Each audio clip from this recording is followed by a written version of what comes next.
So the first sales strategy is ABC rule, और this is the most important thing because कोई भी चीज हम शुरू करते हैं we start with in mind, दिमाग में कुछ है और हम बोल कुछ और रहे हैं, कर कुछ और रहे हैं, तो there are lot of conflicts, और जब कॉन्फ्लिक्ट्स होते हैं तो काम नहीं होता। So the first part is ABC rule is acknowledge. Acknowledge कि आपका जो भी प्रोडक्ट है, आप किसी भी सर्विस को सेल कर रहे हैं, आप किसी भी कंपनी में हैं, आपके खुद का कोई वेंचर है, खुद का कोई स्टार्टअप है, if whatever you are doing, so first acknowledge this product, this service is really amazing and it can solve the problem of people around you। तो पहले acknowledgement जरूरी है कि आप जो भी प्रोडक्ट बना रहे हैं वो बहुत अच्छा है। मैं ये नहीं कह रहा कि दुनिया में सबसे अच्छा है, बट बहुत अच्छा है। बिकॉज हर एक इंसान के लिए कोई ना कोई एक चीज बेस्ट होती है, तो एक चीज राइट होती है। तो never focus on the best thing, focus on the right thing, कि आपका प्रोडक्ट राइट होना चाहिए उस पर्टिकुलर प्रॉब्लम को सोल्व करने के लिए। इट डजेंट मैटर कि वो बेस्ट है या नहीं है। तो second portion is believe. So believe on your self, believe on your system, believe on your product, कि आप जो भी सिस्टम के थ्रू प्रोडक्ट सेल कर रहे हैं, आपका अपने ऊपर बिलीव किया, yes I am capable enough कि मैं इसको सेल कर सकता हूँ, आई एम कैपेबल इनफ कि मैं लोगों से बात कर सकता हूँ, I have a strong belief, yes I have a good communication skill, I have a good objection handling skill. तो जितना भी ये बिलीफ है, कन्विक्शन आपका उसी से आएगा। कन्विक्शन का मतलब होता है कि आप जो ट्रांसफर करते हो, आपकी जो एनर्जी है, जब सामने वाला आपसे बात करता है, if you are in sales field and you are discussion a product with a customer or a prospect और ए सस्पेक्ट, कि आप उसको पिच कर रहे हैं, but there is no enthusiasm in your voice, उसमें कोई मजा ही नहीं है, कोई जोश नहीं है, आप बात करने बहुत डल डल से फील हो रहे हैं, तो सामने वाला कैसे इंटरेक्ट करेगा। So sales is all about the transfer of enthusiasm, your knowledge about the product and conviction to the customer। So 90-10 rule is 90% strategy of the ABC rule and 10% is only communication part। कई बार ये बोलते हैं ना कि वो सिर्फ आंखों से ही बात कर लेता है, कोई बोलता है वो सिर्फ साइलेंट रह के भी बहुत कुछ कह देता है। So this is the communication part. So 90% आपका बिलीफ सिस्टम है कि आप क्या सोचते हैं, क्या एक्सेप्ट करते हैं, और क्या आपका कन्विक्शन, और 10% सिर्फ स्किल्स है। सो always remember this strategy. So the next strategy is need analysis. ये थोड़ा सा टेक्निकल होता जाएगा, बिकॉज हम जो भी प्रोडक्ट बनाते हैं, if we are delivering any product और सर्विस, हम क्यों बनाते हैं? क्योंकि वी फाइंड ए प्रॉब्लम। हमें कोई प्रॉब्लम पता लगी कि हाँ यार मेरे साथ ऐसी दिक्कत है, बाकी लोगों के साथ भी ऐसी दिक्कत है। So those people if they are finding any problem then they will formulate particular solution, कि इसका सॉल्यूशन क्या है। लाइक अगर हम कोविड के फेस में थे अभी, देयर लॉट ऑफ पीपल जो कभी हेल्थ इंश्योरेंस को या लाइफ इंश्योरेंस को मतलब मानते ही नहीं थे, कि यार कुछ खास फायदा नहीं है, क्योंकि हम तो 10 साल में या 5 साल में एक बार बीमार होते हैं, why to pay every year premium to the company. तो कंपनी को क्या लगा कि लोगों को ये नहीं क्लियर हो रहा कि ये जो पर्पस है एंड इसका हेल्थ इंश्योरेंस का या लाइफ इंश्योरेंस का, वो एक्चुअली में क्यों है। क्योंकि अगर आपके पास बैकअप होता 5 to 10 लाख का, और आप उसके लिए सिर्फ एक साल में 10, 12, 15 हज़ार का प्रीमियम दे रहे हो, तो उसका बेनिफिट कितना है? क्योंकि कोविड में कितने सारे लोग परेशान हुए, बहुत सारे लोग पैसे की वजह से अटके, किसी ने अपनी सेविंग खर्च करनी पड़ी।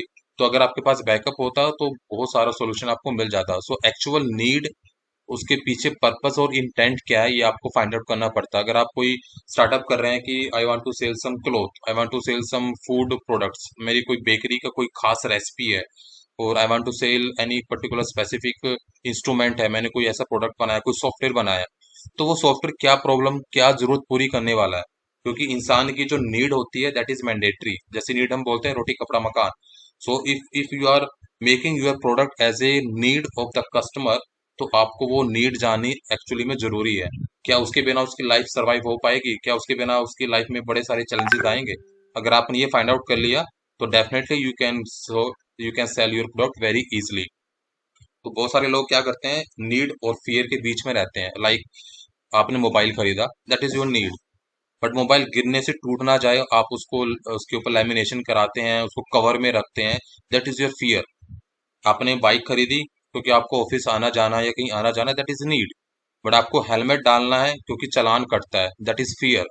तो फियर की वजह से भी आप प्रोडक्ट खरीदते हैं, नीड की वजह से भी आप प्रोडक्ट खरीदते हैं। तो आपका जो प्रोडक्ट है वो लोगों की लाइफ में नीड बनकर उनकी सॉल्यूशन दे रहा है, या फियर बनकर उनको मजबूरी दे रहा है कि you have to purchase my product. So you have to understand it.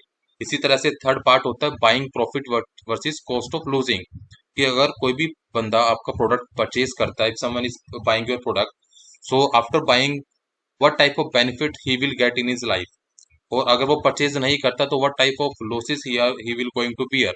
For example, if I am a doctor and I am saying कि आपको ये सर्जरी करानी है, if you are going through the दी सर्जरी, तो आपकी लाइफ एक्सपेक्टेंसी 5-10 साल और बढ़ जाएगी। अगर आप सर्जरी नहीं कराते तो आप 6 मंथ में मर सकते हैं। तो सामने वाले को क्या दिखेगा कि सर्जरी कराने का प्रॉफिट क्या है और ना कराने का लॉस क्या है।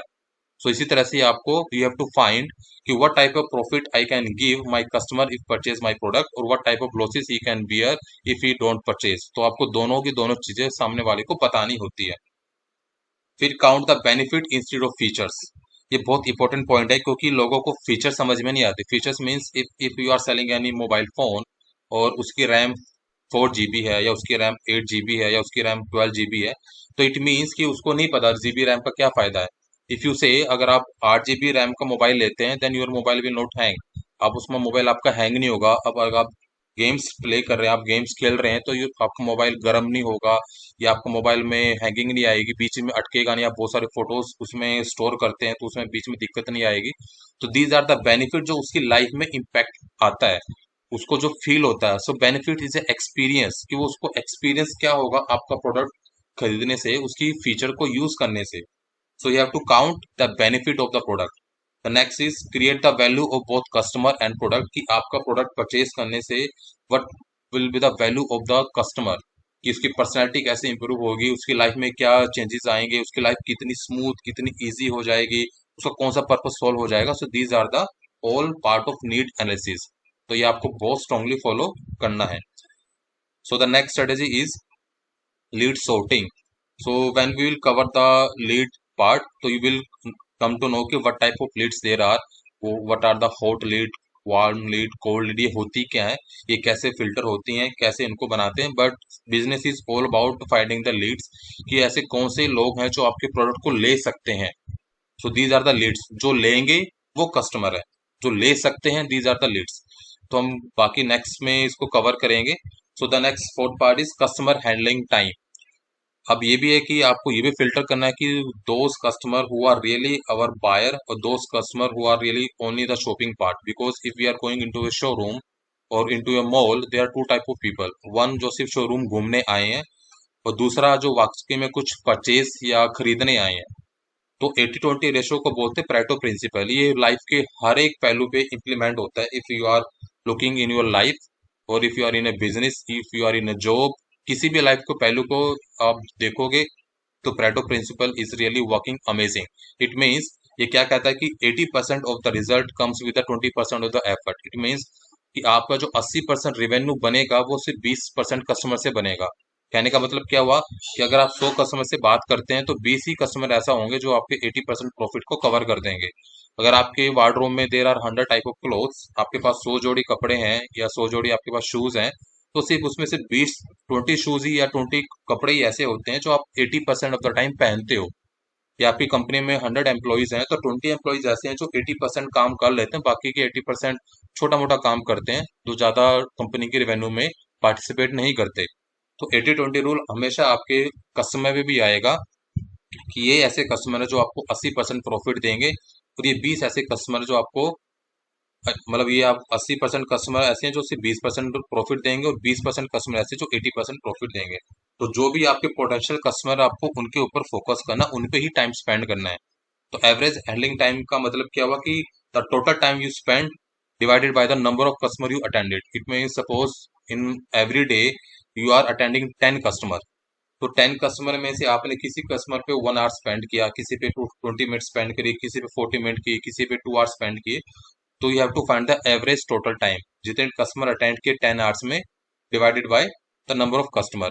तो इससे आपका रेशो निकलेगा। तो ऑन एवरेज एक अच्छी इंडस्ट्री में जो बोला जाता है कि 30 to 40 minute is a good time to spend on any one customer. इससे ज्यादा टाइम स्पेंड करते हैं तो या तो कस्टमर सिर्फ टाइम पास कर रहा है, या फिर आपको नहीं पता कि एक्चुअली वो क्या चाहता है और आप इधर उधर की बातें कर रहे हो। तो आपको ये सारे के सारी चीजें पहले से ही प्रिपेयर रखनी है। So prepare the frequently asked questions, कि आपके प्रोडक्ट के अगेंस्ट क्या क्या क्वेश्चन बनते हैं, और कस्टमर क्या क्या क्वेश्चन पूछ सकता है, और उसके आंसर आपको पहले से ही प्रिपेयर रख लेने चाहिए। तो it will give you lot of time saving, कि उसने जैसे कोई क्वेश्चन पूछा, ये प्रीपेड आंसर, ये have to just speak that answer, और 1 or 2 minute question is complete. So best may not be the right, but right is always the best for a customer. So always give the right solution, not give the best solution. क्योंकि best किसी के लिए right हो सकता ना भी हो, but right उसके लिए हमेशा बेस्ट हो जाएगा कि this is the right solution, this is the right product for your problem. अगर राइट है तो बाय डिफॉल्ट वो बेस्ट है, अगर वो बेस्ट है बट वो राइट नहीं है तो उसके काम नहीं आएगा। So look for the right solution instead of best. So the next one is strategy number 5, buying decision. ये बहुत इंपॉर्टेंट है क्योंकि सम टाइम इट हैपेंस कि कपल आपके पास खड़ा है, like if you are in a shop, in if you are in a showroom, और या फिर आप डिजिटली भी आप किसी को अप्रोच कर रहे हैं। अगर कोई आपकी टॉय बनाने की कंपनी है, कोई आपका स्टार्टअप जो बच्चों के ऊपर फोकस है, तो जो बच्चे हैं वो पसंद तो कर सकते हैं बट खरीद नहीं सकते, because the buying decision is for the parents. Parents can give you money, बच्चे तो मनी नहीं देंगे। So in that scenario you have to understand कि माई टारगेट ऑडियंस क्या है, उस टारगेट ऑडियंस के अंदर बाइंग डिसीजन किसके पास है। जैसे प्रेस्टीज की एड आती है, आप देखो प्रेशर कुकर की एड है, तो पसंद तो वाइफ करती है in majority of the cases, but purchase कौन करता है, हस्बैंड। इसलिए उन्होंने वो टैगलाइन बनाई थी, जो बीवी से करे प्यार वो प्रेस्टीज से कैसे करे इनकार। So similarly you have to find the right audience जो कि डिसीजन पावर कैपेसिटी रखती है, क्योंकि बाइंग अगर अथॉरिटी उनके पास है और आपने उन्हीं को टारगेट किया है तो आपका प्रोडक्ट वाकई में बिक जाएगा और यू विल मेक मनी। और आपको ये भी समझना है कि बाय वर्सेस विजिटर क्या होते हैं। जैसे आपको मैंने अभी शोरूम का एग्जांपल दिया, with lot of people they will just come to see the product but they will not buy. So आपको ये अंडरस्टैंड करना जरूरी है कि which are the customer, which are the visitor. So next strategy है influencer partnerships. ये जब आप बिजनेस को ग्रो करते हैं तो it comes in the latest stage, like आपके कोलोब्रेशन होते हैं, बहुत सारे लोग कम्युनिटीज के लीडर्स होते हैं। Like in in my scenario, if I am a doctor in my equipment industry, जहाँ पे हम बहुत बड़े इक्विपमेंट सेल करते हैं, लाखों के करोड़ों के, तो वट विल डू कि मैं कम्युनिटी के साथ टाई अप कर लेता हूँ। Like in a state there are state councils of doctors, उनके एसोसिएशन होती हैं, सिटी एसोसिएशन होती हैं, स्टेट एसोसिएशन होती हैं, नेशनल लेवल पे एसोसिएशन होती हैं। फिर वो कम्युनिटी वाइज होती है, लाइक सिख डॉक्टर अलग होते हैं, बनिया डॉक्टर अलग होते हैं, राजपूत डॉक्टर का अलग से पूरा ग्रुप है। So these are the system. तो इसमें इट डजेंट मीन कि आप अपने प्रोडक्ट को जाति पात में लेकर जा रहे हो, but it is smart approach कि आप एक बारी में एक पर्टिकुलर टारगेट ऑडियंस को फोकस करते हो, उसी की तरह की अपनी एडवर्टाइजमेंट पॉलिसी बनाते हो, उसी उसी तरह से प्रोडक्ट को प्रेजेंट करते हो, उसको कहीं ना कहीं उसको मैच कर देते हो किसी न किसी कम्युनिटी के साथ, किसी रिलीजन के साथ, किसी कल्चर के साथ या किसी कास्ट के साथ। तो जो भी बंदे इनके लीडर होते हैं, you can tie up with those particular influencer. तो इसको बोलते हैं इन्फ्लुएंसिंग मार्केटिंग, जो आप मार्केटिंग के अंदर you will learn. So next strategy is B2B. So B2B means business to business. Suppose in the later stage you are doing really amazing with your startup, और आपको प्रोडक्ट अच्छा cell हो रहा है और आप इसको किसी और बिजनेसमैन के साथ पार्टनरशिप में रखना चाहते हैं, you are going through any franchisee system. तो यहाँ पर भी आप B2B स्ट्रेटेजी में जाते हैं कि कोई बंदा आपके प्रोडक्ट को बल्क परचेज करता है और फिर वो अपने मार्जिन को रखकर बेचता है। There are lot of store, जैसे पतंजलि के बहुत सारे स्टोर बनते हैं, मैकडी है, पिज्जा हट है, ये B2B है सारे फ्रेंचाइजी सिस्टम के बेस पर। तो ये भी आप आगे फ्यूचर में इसको बना सकते हैं। इसके लिए आपको अलग से थोड़ा इन डेप्थ नॉलेज लेनी होगी। I will not cover that because this is the orientation session as a whole. So next strategy customer research. ये डिजिटल प्लेटफॉर्म पे this is very very important because nowadays everyone is selling their product और service on digital media, क्योंकि वहां पर आपके पास reach करना बहुत आसान है और लोगों के पास टाइम अपना फ्लेक्सिबल होता है। इन माई सिनेरियो इफ आई से देयर लॉट ऑफ डॉक्टर्स जो बहुत बिजी होते हैं, तो उनकी ज्यादातर ऑनलाइन परचेज बाथरूम के टाइम में या ट्रैवलिंग के टाइम में होते हैं। सुबह वो बाथरूम में बैठे होते हैं, मोबाइल लेकर वहीं पे शॉपिंग कर लेते हैं, तो तब तक डेली रूटीन भी फुलफिल हो जाता है, उनकी शॉपिंग भी हो जाती है। ट्रैवलिंग कर रहे हैं, गाड़ी ड्राइवर चला रहा है, तो पीछे बैठे बैठे शॉपिंग कर ली। तो आपको कस्टमर की रिसर्च अगर करनी है तो उनके पैटर्न को, उनके बिहेवियर को समझने के लिए Facebook, LinkedIn, Twitter, websites, they are amazing tools. आपको उनकी स्ट्रेंथ वीकनेस भी पता चल जाती है फेसबुक के through, because in the latest stage when you go through the Facebook ad strategy, तो आप ये समझ पाएंगे कि Facebook has millions of data. उसके पास इतना एक्यूरेट डाटा है कि वो ये तक बता देगा कि इस पर्सन का फेवरेट कलर क्या है, इस पर्सन की फेवरेट गाड़ी क्या है, इस पर्सन का फेवरेट डेस्टिनेशन क्या है, इसकी हैबिट क्या है, इसका इसका बिहेवियर पैटर्न क्या है, इसके इंटरेस्ट क्या है, और उसके बेस पे you can target your audience. तो कस्टमर रिसर्च करनी बहुत जरूरी है कि आपका प्रोडक्ट, आपका सर्विस ये जो प्रोडक्ट और सर्विस है ये किस टारगेट ऑडियंस के अंदर फिट बैठता है, उनकी क्या लाइक डिसलाइक है। और अमेजन प्लेटफॉर्म हमारे पास अवेलेबल है, आपको बस ये सीखना समझना कि यूटिलाइज कैसे करना है इन प्लेटफॉर्म्स को। फिर आपका नेक्स्ट स्ट्रेटजी आती है साइकोलॉजी टेक्निक। ये बहुत ही अमेजिंग टेक्निक है, बिकॉज ये मुझे भी मास्टरी करने में around it will take 2 to 3 years। जब आप लगातार लोगों से मिलते हैं, you have to start understanding कि उसके दिमाग में चल क्या रहा है। आपने कोई क्वेश्चन पुट अप किया, उसके क्या आंसर वो दे सकता है। और उसके लिए आपको पूरा का पूरा एक प्लेटफॉर्म है neuro linguistic programming. This is a different strategy जहाँ पर हाई टिकट सेल्स होती हैं, क्योंकि जहाँ पर आपको बड़े इक्विपमेंट या बड़े प्रोडक्ट सेल करने पड़े जिसकी कॉस्ट ही स्टार्टिंग में लाखों से स्टार्ट होती है। Suppose in my scenario my initial store is around 8 lakh, तो मेरे स्टार्टिंग इक्विपमेंट ही 8 लाख से है। तो अगर मैं किसी से बात कर रहा हूँ तो आई हैव टू अंडरस्टैंड कि वो 8 लाख का प्रोडक्ट लेने से पहले 80 तरह के क्या क्वेश्चंस हो सकता है, वो किस किस के साथ कंपेयर करेगा और किस किस टॉपिक पे क्वेश्चंस रेज कर सकता है। So in that scenario there lot of things जो हमें समझने पड़ते हैं। एंकोरिंग इफेक्ट क्या होता है, कि आपकी ओपनिंग स्टेटमेंट कितनी पावरफुल है। ये बोलते हैं ना, पहला impression is the main impression. वो सेकंड पॉइंट है if and is well all is well. तो आपकी फर्स्ट स्टेटमेंट जहां से आपने बात शुरू करी और आपकी लास्ट स्टेटमेंट जहां पर आपने बात खत्म करी, इन दोनों के बीच में उसको कुछ याद नहीं रहेगा। मार्क माई पॉइंट कि initial opening statement and last closing statement matters the 99% closing ratio. बाकी बीच में बहुत सारी बातें होती हैं जो उसको याद नहीं रहती या भूल जाता है, बट शुरुआत कैसे रही और अंत कैसे रहा वो ज्यादातर कस्टमर को हमेशा याद रहता है। कस्टमर के बिलीफ के साथ you have to match your product. अगर कस्टमर का बिलीफ है कि नहीं यार प्रोडक्ट ये महंगा है, नहीं यार प्रोडक्ट ये अच्छा नहीं है, इसमें ये होता है, मैंने वो लिया था, ऐसा लिया था, he will give lot of objection. But आपको उसका बिलीफ सिस्टम समझना है कि वो किस प्रोडक्ट को लेने से पहले उसके माइंड में क्या चीज रहती है। क्या उसका बिलीफ वो खुद डिसाइड करता है, या उसका बिलीफ उसका पास्ट एक्सपीरियंस डिसाइड करता है, या उसका बिलीफ उसके फ्रेंड ने उसको इन्फ्लुएंस किया, उसके फ्रेंड ने कुछ सजेस्ट किया, उसके फ्रेंड का बिलीफ है वो, उसका नहीं है। In my scenario if I am recommending a patient to a doctor, तो मैं तब उसको रिकमेंड करता हूँ क्योंकि उस डॉक्टर की काम करने की एक्यूरेसी का बिलीफ मुझे है। Because he is my senior, मैं उसको पिछले 12 साल से जानता हूँ, या उसको मैं 15 साल से जानता हूँ। He is gold medalist, he is like that, he is like that. तो वो जो बिलीफ है वो मेरा बिलीफ है, मेरा पर्सनल बिलीफ है। किसके बेस पे मैंने उसको क्रॉस चेक किया है। If I suggest that particular doctor to my other customer, तो कस्टमर का अपना बिलीफ नहीं है, he is just receiving my belief as his belief. तो आपको ये पूरी साइकोलॉजी समझनी होती है कि कैसे ये पूरा काम करता है।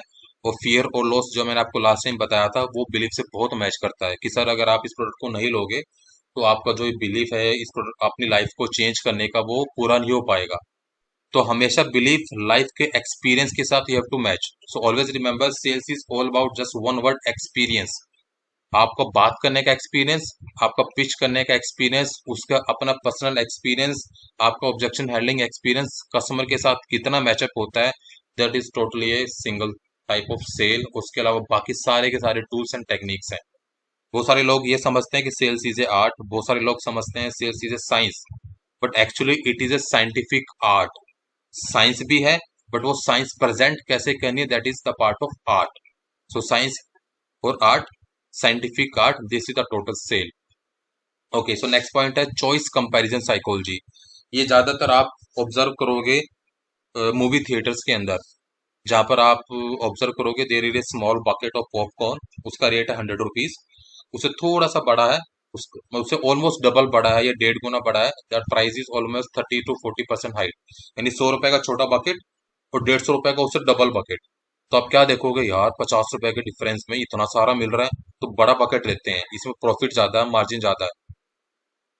तो सिमिलरली इस स्ट्रेटजी में क्या होता है कि you are showing a product expensive जो कि थोड़ा लो क्वालिटी का, you are also showing a product जो कि हाई एक्सपेंसिव प्राइस का लेकिन सिमिलर क्वालिटी है, उसके बीच का एक प्रोडक्ट है जो आप एक्चुअली बेचना चाह रहे हो। जैसे टीवी की दुकान में या फ्रिज लेने जाए या वॉशिंग मशीन लेने जाए, देयर लॉट ऑफ एग्जांपल जहां पर बंदा दिखाएगा सर इसका प्राइस 8,000 है, इसका प्राइस 9,000 है, इसका प्राइस 15,000 है। बट ये जो 9,000 वाला है ये 15,000 के फीचर्स इसमें 90% है, बट ये जो सस्ते वाला है इसके अंदर बहुत सारी कंप्लेंट्स आती हैं। तो मैं आपको ये वाला सजेस्ट कर रहा हूँ, तो वो क्या देखेगा कि 15,000 का बहुत महंगा है, और जो छोटे वाला उसकी क्वालिटी का इशू है, लेकिन वो भी उसके बराबर का ही महंगा है 8 और 9,000 के रेंज में। तो क्यों ना मैं बड़ा भी ना लूं और एक छोटी क्वालिटी का रिस्क भी ना लूं, ये 9,000 वाला ज्यादा अच्छा लग रहा है। So this is about the choice comparison psychology. You have to create your product in such a way कि you can show your other product as a low quality and your another product as a high quality and high price ratio, जहां पर आपको सिर्फ product वही बेचना है जो आप चाहते हो, बट आपको उसको बीच में सैंडविच की तरह you have to place that. So this is the amazing technique. So the next technique is play with emotions. और ये आज के टाइम में, क्योंकि अब हम ज्यादातर क्या हो गए, ऑनलाइन सेल पे आ गए हैं। पहले जब ऑफलाइन सेल होता था, लोग शॉप में जाते थे, साड़ी लेने जाते थे, ज्वेलरी लेने जाते थे, या कोई भी कपड़ा लेने जाते थे। तो जो बंदा वहां पर होता था, shopkeeper, he has lot of techniques कि वो इमोशनली अटैच करता था। ऐसे हाथ पकड़ के, भाई साहब ऐसे हाथ पकड़ के, ऐसे मैं भरोसा दे रहा हूँ आपको, ये बहुत बढ़िया प्रोडक्ट है, कोई भी दिक्कत हो मैं बैठा हूँ। तो वो हाथ पकड़ के ऐसे अश्योरेंस देते थे, या शोल्डर पे हाथ रखते थे, या सर चिंता ना करो, आई एम विद यू, कोई भी दिक्कत होगी तो आप मेरी दुकान पे वापस दे जाना। तो उस टाइम जो इमोशनल टच होता था वो अब डिजिटली पॉसिबल नहीं है। But we have to think in a different way कि हम इमोशंस को ऑडियो विजुअल टेक्निक के बेस पे कैसे जगाएं। तो they are lot of technology, the lot of techniques जो कि एनएलपी के अंदर आती है कि आप ऑडियो विजुअल काइनेटिक को कैसे यूज करें इमोशंस को। तो ज्यादातर केस में परचेज जो भी होती है, जो भी कस्टमर परचेज करता है, कुछ भी खरीदता है, there is lot of emotions behind him. वो खरीदता इमोशंस के बेस पे है, बट उसको लॉजिकली आंसर करता है। For example, if I M purchasing a good helmet, तो उसको इमोशंस क्या है कि भाई अगर एक्सीडेंट हो गया तो मैं गया, मेरे घर वालों को क्या होगा। बट लॉजिक क्या देगा, यार दिस हेलमेट है वेरी टफ प्लास्टिक बॉडी, ये बहुत सॉलिड है, इसमें अच्छा दिखता है, इसका विजन भी क्लियर है, इसका शीशा भी स्क्रैच प्रूफ है। बट उसके पीछे इमोशंस है कि उसको इसलिए लेना था क्योंकि अगर या तो ये चालान कटवाएगा या एक्सीडेंट हुआ तो गया। बट लॉजिक देगा उसको प्रूफ करने का कि मैंने तो लॉजिक के बेस पे खरीदा है। So buying decision is always based on emotions and justified by logic. तो आपको इमोशंस को ही ग्रैब करना सीखना है। तो जितने भी ब्रांडिंग की ये बड़ी बड़ी एड्स आती हैं, आप उनको देखो और गहराई के साथ स्टडी करो कि वो एक्चुअली कैसे इन एड्स को बनाते हैं। अगर मैं थोड़े से सैंपल आपके को रखूं, तो like there is a one emotion fear.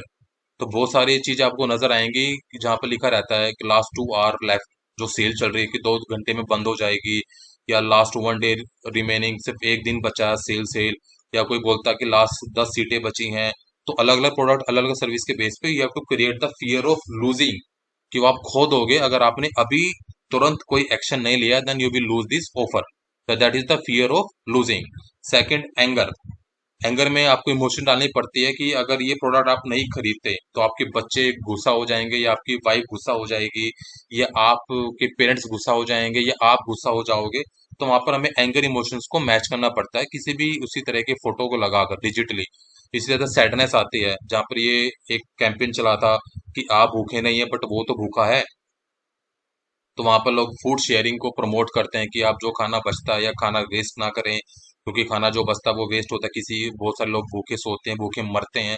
तो वो जो सैडनेस वाला फीलिंग होता है वो एक बच्चे को डाल दिया, इमोशनली सैड बच्चा, तो आप उसको ऐड को देखोगे तो आपकी इमोशंस जाग जाएंगे। तो ये ट्रिगर पॉइंट्स होते हैं हमारी हैबिट्स के अंदर कि these are the trigger point जो आपकी इमोशंस को रेस करेगा। लाइक हैप्पीनेस, चॉकलेट को हम ज्यादातर हैप्पीनेस में सेलिब्रेट करते हैं।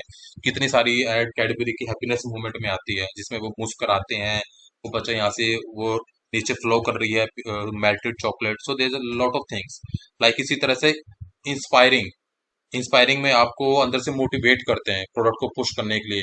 लाइक जो शूज होते हैं मैराथन रनर्स के, एडिडास के शूज हैं, या बाकी इसी तरह के जो रेलेवेंट ब्रांड्स हैं, अच्छे अच्छे प्रोडक्ट्स होते हैं, या स्पोर्ट्स कॉस्ट्यूम्स होती हैं, या जिम में जाने वाले बंदों के पास प्रोटीन्स होते हैं। तो वो उसको इंस्पायर करता है कि भाई अगर यूज करोगे तो आपकी लाइफ में क्या इम्पैक्ट आएगा। तो these are the emotions usually जो कैंपेन्स के अंदर सेल्स के टाइम पे यूज की जाती हैं। सो the next one is, this is the last and most important step, that is the follow up. और ये बहुत बहुत अमेजिंग स्टैटिक्स है। उसको बोलते हैं ना कि मन के हारे हार है, मन के जीते जीत। सो इट मीन्स अगर हम देखें सेल्स स्टैटिक्स क्या कहते हैं, 48% of the sales people never follow up with a prospect. आपने किसी को एक बार ही अपने प्रोडक्ट के बारे में बताया, और उसमें से 48% टाइम में, यानी 100 बंदों को आपने बताया, 100 कस्टमर को आपने प्रोडक्ट के बारे में इंफॉर्मेशन दी, और ऐसा होगा कि 48% केस में आप उसको पूछोगे नहीं दोबारा, यानी 100 में से 48 तो गए। आपने ये सोचा कि ये लेगा ही नहीं और आपने उसको दोबारा कभी बात करने की सोची ही नहीं। इन सेकंड सिनेरियो, उसके बाद 25% ऐसे हैं जो एक बारी और कांटेक्ट कर लेते हैं। एक बारी फोन किया, बाय चांस उसने फोन पे रिप्लाई दिया कि I am not okay, I don't want to purchase your product, और आपने उस पर भी हाथ हथियार डाल दिया कि ये तो लेगा ही नहीं। थर्ड सिनेरियो में 12% केस में ऐसा होता है कि लोग दो तीन तीन तक भी कांटेक्ट ट्राई करते हैं, फॉलो अप करते हैं। बट 10% ऐसे लोग होते हैं जो 3 से ज्यादा फॉलो अप करते हैं, तभी एक्चुअली सेल्स स्टार्ट होती है। और 10% केस में तो ऐसा होता है कि वो सबसे ज्यादा फोर्थ या फिफ्थ कॉन्टैक्ट भी करते हैं। और ज्यादातर केस में 80% जो सेल होती हैं आपकी तभी होती है जब आप किसी कस्टमर से कम 5 से 6 बारी बात कर चुके होते हो।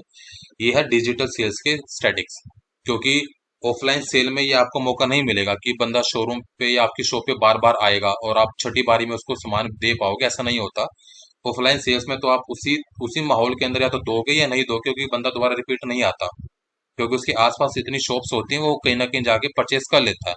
But in online you have to learn the system of funnels, online funnels, sales funnels, जहां पर हम इन सारी चीजों को 4 टाइम, 5 टाइम, 6 टाइम उनके मोबाइल में जाकर उनको बार बार रिमाइंड कराते हैं कि you have to purchase this product is very amazing, it can solve your problem and your life will be greatly changed. तो इस सारे स्टेप्स हैं जो फनल में